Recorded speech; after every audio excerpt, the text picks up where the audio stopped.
کاش یہ بات سمجھ آ جائے کہ میرے اور آپ کے نصیب میں جو رزق لکھا ہے وہ لکھا ہوا ہے، وہ ہمیں مل کر رہے گا، مگر اسی کی ٹینشن میں زندگی گزر رہی ہے۔ کاش یہ یقین آ جائے کہ جو رب نے کیا ہے وہی بہتر کیا ہے۔ سبحان اللہ، زندگی کا ایک اصول بنا لو، میرا کام جب آپ کا کام ہو جائے نا تب بھی کہو اللہ کا شکر ہے، اور جب کام نہ ہو کہو جب بھی اللہ کا شکر ہے۔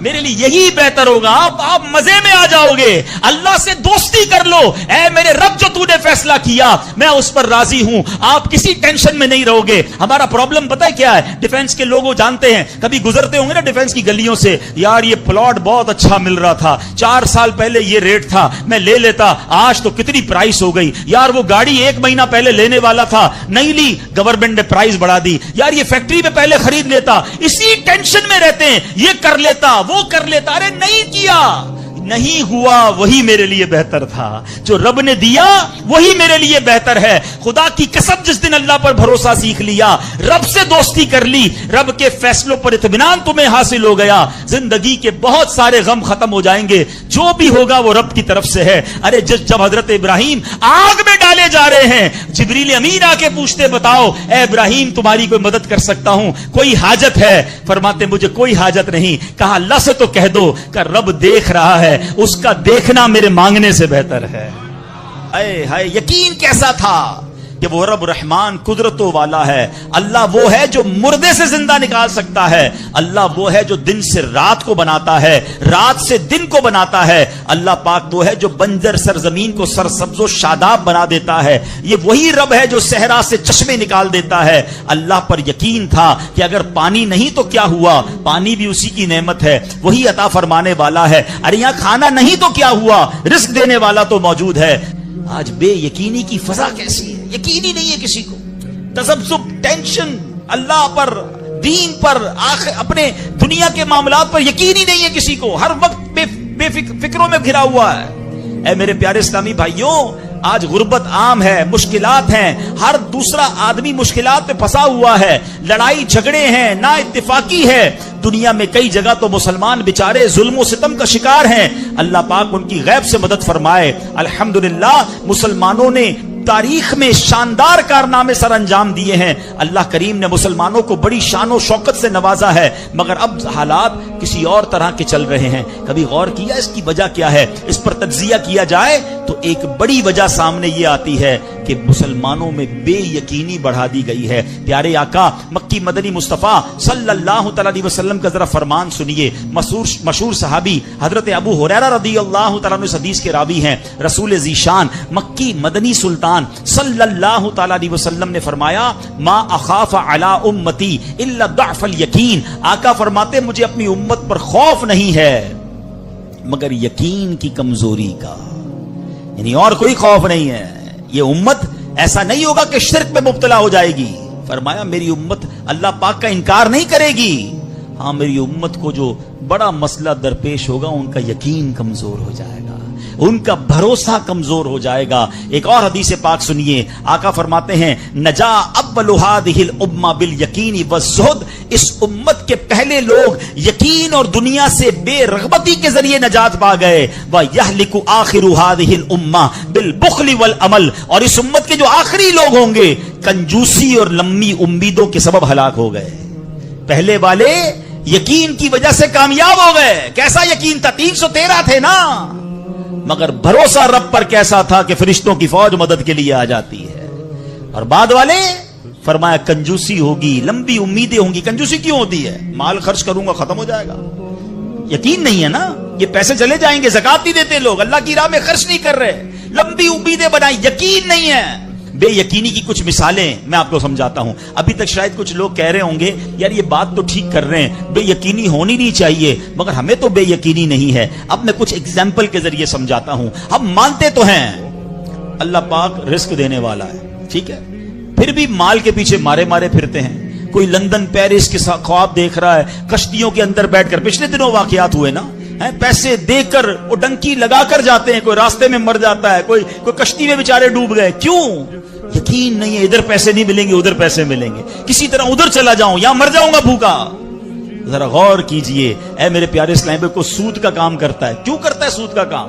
یقین نہیں ہے نا کہ حلال کماؤں گا تو پیچھے رہ جاؤں گا. ملاوٹ، رشوت، ڈاکہ، چوری، اگر ان تمام غلط کاموں کے پیچھے آپ دیکھیں تو یقین نہیں ہوتا کہ یار ملاوٹ نہیں کروں گا تو مال نہیں بکے گا، پیسے والا کیسے بنوں گا، غریب ہی رہ جاؤں گا. یقین ختم ہو گیا ہے، جس کی وجہ سے ہر دوسرے آدمی کو جناب غلط کام کرنا ہے. آگے چلیے، ہم مانتے ہیں نماز دنیا بھی سنوار دیتی ہے، آخرت بھی سنوار دیتی ہے، سنتے بھی ہیں بولتے بھی ہیں، مگر نماز پر دنیا کو ترجیح دیتے ہیں. یار نماز پڑھوں گا تو کاروبار پہ، دکان پہ کون بیٹھے گا؟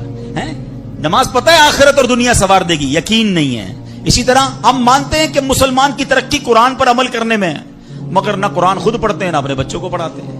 ہم مانتے ہیں کہ اللہ پاک دعائیں قبول فرماتا ہے، مگر بے یقینی ہے، اول تو دعا مانگتے نہیں ہیں اور مانگتے ہیں تو یقینی نہیں ہوتا.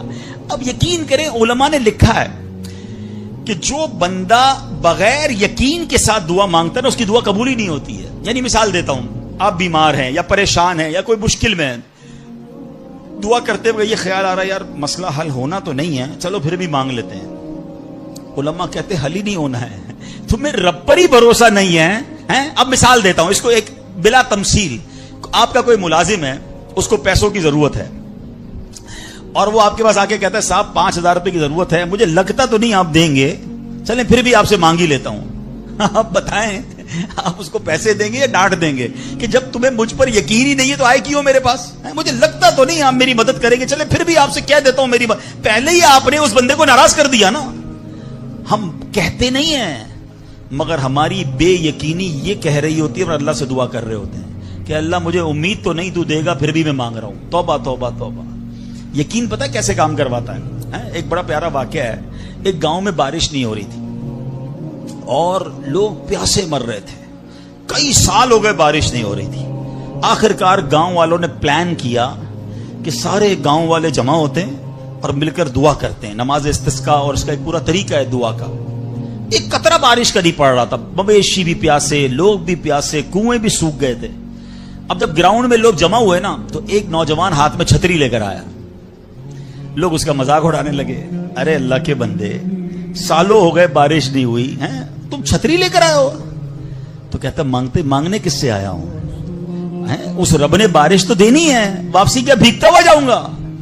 اور علماء کہتے ہیں جب دعا شروع ہوتی ہے تو اتنی بارش ہوتی ہے کہ پورا گاؤں بھیگتا جاتا ہے، وہ نوجوان چھتری کے سائے میں جا رہا ہے.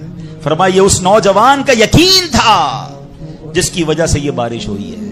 کاش یہ بات سمجھ آ جائے. ارے رب پر بھروسہ نہیں کرو گے تو کس پر بھروسہ کرو گے؟ اپنے دین پر، اللہ رسول کے فرمان پر ہی ہمیں بھروسہ نہیں ہے. غور کیجئے، یہ یقین لے آؤ واپس، زندگی میں موج آ جائے گا، زندگی اتنی پرسکون ہو جانی ہے. اگر اللہ کے فیصلوں پر یقین آ جائے، اللہ کی عطاؤں پر یقین ہو جائے، آخرت کے وعدوں پر یقین ہو جائے، نبی پاک کی حدیثوں پر یقین ہو جائے. اعلیٰ حضرت رحمت اللہ تعالی علیہ کا کیسا یقین تھا. ایک بار غالباً اپنی والدہ کے ساتھ حج پر جا رہے تھے. اس زمانے میں پانی کے شپ جاتے تھے. اتنا زبردست رف سی ہو گیا، طوفان آ گیا، لوگ ڈر گئے، کلمے پڑھنے لگے، یہاں تک کہ لوگوں نے کفن نکال لی ہے کہ چلو کفن پہن لے، ڈوبنے والا ہے جہاز. اعلیٰ حضرت امام اہل سنت مفتی ہیں، ٹھیک ہے نا، اتنے بڑے مفتی ہوتے ہوئے آپ نے بھی والدہ کو کہا میں اللہ کی قسم کھا کر کہتا ہوں جہاز نہیں ڈوبے گا. تھوڑی دیر ہوئی تو ایسا ہی ہوا، جہاز کو کام ڈاؤن ہو گیا، سب خیر سے پہنچ گیا. تو ماں نے کہا بیٹا اتنی بڑی قسم کیسے کھا لی تم نے؟ کہ میں نے نبی پاک علیہ السلام کا فرمان سنا ہے، جو کشتی میں بیٹھ کر یہ دعا پڑھ لے، بسم اللہ مجریہا و مرساہا ان ربی لغفور الرحیم، وہ کشتی نہیں ڈوبے گی. میں اللہ کی قسم کھا کے کہتا ہوں کہ میرے نبی نے فرمایا نا، وہ یقین تھا. ہم کتنی بار دعا پڑھتے ہیں مگر دعا پڑھ کے بھی کہتے ہیں پتہ نہیں قبول ہوگی نہیں ہوگی، پڑھ لیتے ہیں. یہ والی چیز نکال دیں. وظیفے ہمارے کیوں نہیں لگتے؟ لوگ کہتے ہیں وظیفہ پڑھ رہا ہوں مسئلہ نہیں ہو رہا، تعویذ لیا پھر بھی مسئلہ. تعویذ پہنتے وقت بھی خیال ہی ہوتا ہے چلو یار پہن لیتے ہیں، پتہ نہیں ہونا ہے نہیں ہو تو کچھ نہیں ہونا. وظیفہ پڑھ لیں اور کہہ رہے پتہ نہیں ہوتا. پہلے یقین لائیں. اچھا ڈاکٹر بھی یہی کہتے ہیں، یہ صرف اب یہ وظائف اور ان چیزوں میں نہیں، آپ اگر ڈاکٹر پر بھی یقین نہ رکھیں نا کہ یار اس کی دوائی پتہ نہیں کام کرتی ہے نہیں کرتی، کیونکہ بہت ساری چیزوں کے پیچھے یقین، ول پاور. بڑا خوبصورت جملہ میں نے کتاب میں پڑھا تھا کہ جو لوگ کہتے ہیں یہ ہو جائے گا ان سے ہو جاتا ہے، جو لوگ کہتے ہیں یہ نہیں ہوگا ان سے نہیں ہوتا ہے. کاش یہ بات سمجھ آ جائے آپ کو. ہو جائے گا، آپ کر لو گے. بڑے بڑے کام لوگ کر جاتے ہیں، میں کر لوں گا انشاءاللہ. پتہ نہیں ہوگا, ٹرائی کر لیتا ہوں, پہلے ہی سمجھ لو نہیں ہوگا. اندر حوصلہ تو لائیں نا, یقین تو لائیں. اور سبحان اللہ, اگر رب پر ہی بھروسہ نہیں ہوگا تو ہم کدھر جائیں گے؟ اب ذرا سنیے گا, امیر اہل سنت نے ایک بڑا پیارا واقعہ اپنے رسالے میں لکھا کہ ایک ڈاکوؤں کا گروہ جو تھا ڈکیتی کے لیے ایک جگہ پہنچا. تو وہاں کھجور کے 3 درخت تھے. ایک درخت خشک تھا, یعنی اس میں پھل نہیں لگے ہوئے تھے. دوسرا درخت پھلدار تھا. تو ڈاکوؤں کا سردار نے دیکھا کہ ایک چڑیا جو ہے وہ پھلدار درخت سے اڑتی ہے, خشک درخت پر جاتی ہے, واپس پھلدار درخت پہ آتی ہے, پھر خشک درخت پر جاتی ہے. تو اس نے کہا چکر لگائی جا رہی ہے, کوئی ماجرا ہے. تو اس نے غور سے دیکھا تو کیا دیکھا کہ وہ چڑیا جو ہے وہ پھلدار درخت سے جو ہے وہ کھجور لیتی ہے, اور جب خشک درخت پر جاتی ہے تو وہاں ایک اندھا سانپ منہ کھولے بیٹھا ہے. وہ چڑیا جا کر اس کے منہ میں کھجور ڈال کے آتی ہے, پھر دوبارہ جاتی ہے کھجور لا کر پھر اس سانپ کے منہ میں ڈالتی ہے. وہ جب ڈاکوؤں نے دیکھا تو وہ تو حیران ہو گیا, رونے لگ گیا کہ اے اللہ پاک, یہ وہ جانور ہے سانپ جس کو مارنے کا حکم تیرے پیارے حبیب علیہ الصلوۃ والسلام نے دیا ہے, کیونکہ یہ مسلمانوں کو تکلیف پہنچاتا ہے. مگر تو نے جب اس کی آنکھیں لی تو اس کے رزق کا انتظام کر دیا, اور ایک چڑیا کی ڈیوٹی لگا دی کہ وہ جا کر اس کو کھانا پہنچائے. تو میں تو اشرف المخلوقات ہوں, میں تیرے بندوں کو لوٹ رہا ہوں. اے اللہ تو میری توبہ قبول فرما, میں آئندہ ایسا نہیں کروں گا. یہ رونے لگا. اب یہ سوچ رہا ہے سبحان اللہ. تو اللہ اکبر, غیب سے آواز آئی کہ اے فلاں, میری توبہ کا دروازہ کھلا ہوا ہے. ڈاکو کہتا ہے یا اللہ میں نے توبہ کی. پھر غیب سے آواز آئی ہم نے تیری توبہ قبول کر لی. اچھا, جب اس نے توبہ کی تو اس کے سارے ساتھی سن رہے تھے کہ سردار آپ نے توبہ کی, ہم نے بھی توبہ کی. کہا سوچو تو صحیح, ہم ڈکیتی کر رہے ہیں, ہم چوری کر رہے ہیں, رب جب اس اندھے سانپ کو روزی دے گا تو ہمیں کیوں نہیں دے گا؟ ہم اللہ کی قدرت پر یقین کیوں نہ رکھیں؟ سب نے توبہ کر دی. اب جب توبہ کر لی تو انہوں نے کہا کہ اب ایسا کرتے ہیں کہ حج کو چلتے ہیں. سارا قافلہ بنا کر ڈاکوؤں کا قافلہ توبہ کر کے چلا حج کرنے. جب مکہ پاک کے قریب پہنچے نا تو وہاں ایک نابینا بڑھیا تھی. وہ ہر قافلے والے سے اس ڈاکوؤں کے سردار کا نام لے کے پوچھتی تھی. وہ بندہ آیا تو ڈاکوؤں کا جب قافلہ ہے تو کہا میں ہی تو وہ ہوں. تو کہا یہ میرے کپڑے تمہارے لیے ہیں. بولا آپ مجھے کپڑے کیوں دے رہی ہیں؟ کہا میرا ایک بیٹا تھا, اور وہ بیٹا جو ہے اس کے کچھ دن پہلے, بڑا نیک بیٹا تھا میرا, کچھ دن پہلے اس بیٹے کا انتقال ہوا ہے. یہ اسی کے کپڑے ہیں. 3 دن سے مسلسل نبی پاک علیہ الصلوۃ والسلام میرے خواب میں تشریف لا رہے ہیں اور فرما رہے ہیں کہ اس نام کا بندہ آئے گا, اس کو یہ کپڑے دے دینا. آئے ہائے, ذرا سوچو تو صحیح, جب رب توبہ قبول کرتا ہے تو مرتبے کیسے بڑھا دیتا ہے. کاش یہ بات سمجھ آ جائے. اللہ سے بندہ جب دوستی کر لیتا ہے نا, اللہ پچھلے گناہ معاف فرما دیتا ہے, بلکہ اللہ راضی ہو جائے تو گناہوں کو نیکیوں میں بدل دیتا ہے. مگر کیسے اس ڈاکو کو توبہ نصیب ہوئی؟ یقین. کاش حرام کمانے والا, سود کا کام کرنے والا, کاش رشوت لینے والا, ڈاکہ ڈالنے والا, چوری کرنے والا یہ سوچے کہ میں کیوں کر رہا ہوں, ملاوٹ کرنے والا سوچے. اللہ پر بھروسہ تو رکھو یار, رب نے میرا نصیب لکھا ہوا, جو میرے نصیب میں مجھے مل کر رہے گا. کاش یہ بات سمجھ آ جائے. صدیق اکبر رضی اللہ تعالیٰ عنہ, مسلمانوں کے پہلے خلیفہ, جب آپ نے یہ آیت پڑھی نا قرآن پاک میں, اللہ ارشاد فرماتا ہے وما من دابۃ فی الارض الا علی اللہ رزقها. اللہ فرماتا ہے اور زمین پر چلنے والا کوئی جاندار ایسا نہیں جس کا رزق اللہ کے ذمہ کرم پر نہ ہو. آپ فرماتے کہ جب سے میں نے یہ آیت پڑھ لی, خدا کی قسم میں نے روزی کی فکر کرنا چھوڑ دی ہے. کہ جب اللہ نے ہر کسی کا رزق اپنے ذمے پہ لے لیا تو مجھے کس بات کی ٹینشن ہے. کاش ہمیں یہ بات سمجھ آ جائے کہ ہمیں اب ذرا غور کریں. ابھی یہ اجتماع ختم ہوگا, اگر میں آپ سب کو کہوں کہ بتائیں آپ کے لیے کیا دعا کروانی ہے, تو تقریباً 70-80% لوگوں نے پتہ ہے کیا کہنا ہے, حضور روزی میں برکت کی دعا کر دیں, کاروبار میں برکت کی دعا کر دیں, نوکری نہیں لگ رہی اس کی دعا کر دیں. میں نہیں کہتا یہ دعا نہیں کرنی چاہیے, اللہ سے نہیں مانگیں گے تو کس سے مانگیں گے. لیکن کوئی تو کہے کہ میری ایمان پر موت کے لیے دعا کر دیں, میری قبر جنت کا باغ بن جائے اس کے لیے دعا کر دیں, میں آخرت میں جاؤں تو اللہ مجھ سے راضی ہو جائے اس کے لیے دعا کر دیں. فرق دیکھیں, میری اور آپ کی ٹینشن کیا ہے؟ دنیا, روزی, مال. حالانکہ اس کا وعدہ ہے, دانے دانے پر لکھا ہے کھانے والے کا نام, مجھے مل کر رہے گا. مگر اللہ نے مغفرت کا وعدہ نہیں کیا ہے. اس کی دعا کہاں ہے؟ اس کی ٹینشن کیوں نہیں ہے؟ ایسے کئی لوگ مجھے بھی ملے, آپ کو بھی ملے ہوں گے, یار رات کو نیند نہیں آ رہی, کیوں؟ بس یار کاروبار کی ٹینشن بہت ہے. کبھی زندگی میں ایک رات میری اور آپ کی ایسی گزری کہ اس ٹینشن میں نیند نہ آئی ہو کہ قبر میں جاؤں گا تو قبر جنت کا باغ بنے گی یا دوزخ کا گڑھا بنے گی؟ کلمے والی موت ملے گی کہ نہیں؟ جنت میں جاؤں گا یا دوزخ میں جاؤں گا؟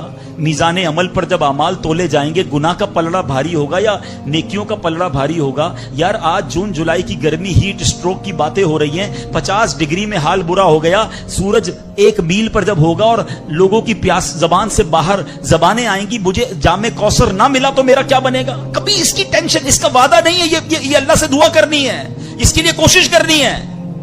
ساری زندگی ایک ہی ٹینشن، چھوٹا گھر ہے تو بڑا کرنا ہے، کاروبار کو وسیع کرنا ہے، اور آمدنی، اور میں نہیں کہتا دعا نہ کریں، کوشش نہ کریں، خدا نہ خواستہ اس کا کوئی یہ مطلب نہ لے کہ چلو بھائی اب تو اللہ نے اپنے ذمہ کرم پر لے لیا تو اب کوئی کام کاج نہیں کرنا۔ نہیں، دنیا عالم اسباب ہے، اسباب کا کشکول لے کر بارگاہ الہی میں جانا ہے اور توکل والے انداز میں دعا کرنی ہے، تو اپنی رحمت کے سمندر سے ہمارے اسباب کے کشکول میں وہ ہماری روزی عطا فرمائے گا۔